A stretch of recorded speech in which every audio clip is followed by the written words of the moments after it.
ஆக்கப்பூர்வமான நிகழ்வுகளை அலசி ஆராய் ஒரு களம்.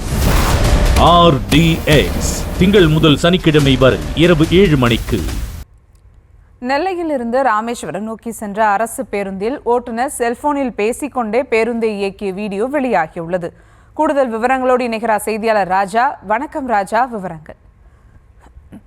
திருநெல்வேலியில் இருந்து ராமேஸ்வரத்திற்கு நேற்று அரசு பஸ் ஒன்று 40 பயணிகளுடன் சென்று கொண்டிருந்தது. அப்போது அந்த பஸ்ஸை ஓட்டி சென்ற டிரைவர் தனது செல்போனில் வந்த அழைப்பை எடுத்து பேசத் தொடங்கினார். சுமார் 10 நிமிடங்களுக்கு மேலாக அவர் ஒரு கையில் செல்போனையும் மற்றொரு கையில் ஸ்டீரிங்கையும் பிடித்துக் கொண்டு பஸ்ஸை கவனக்குறைவாக இயக்கியுள்ளார். இதனை அந்த பஸ்ஸில் சென்ற நபர் ஒருவர் தனது செல்போன் மூலமாக வீடியோ எடுத்துள்ளார். இந்த வீடியோ சமூக வலைதளத்தில் பகிரப்பட்ட அந்த வீடியோவில் டிரைவர் செல்போனில் பேசிக் கொண்ட சாலையை சரிவர கவனிக்காமல் வாகனம் ஓட்டுவது தெளிவாக தெரிந்து வந்தது. அதிவேகமாக சென்று கொண்டிருந்த பஸ்ஸில் இந்த அலட்சியமான செயல் பயணிகளிலும் பெரும் அதிருப்தியும் அச்சத்தையும் ஏற்படுத்தியது. தமிழகம் உயிரிழப்போர் பட்டியலில் அதிகப்படியான சாலை விபத்துகளில் முன்னிலையில் உள்ளது. இதுபோன்ற நிலையில் அரசு பஸ் டிரைவர் பொறுப்பேற்ற செயல் மிகவும் கண்டிக்கத்தக்கது என சமூக வலைதளங்களில் பரவும் வீடியோக்களுக்கு பொதுமக்களும் பயணிகளும் கண்டனம் தெரிவித்து வருகின்றனர்.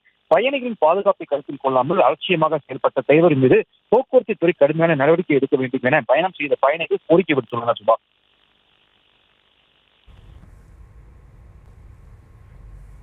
விவரங்களுக்கு நன்றி ராஜா. ஆக்கப்பூர்வமான நிகழ்வுகளை அலசி ஆராய் ஒரு களம். RDX திங்கள் முதல் சனிக்கிழமை வரை இரவு 7 மணிக்கு.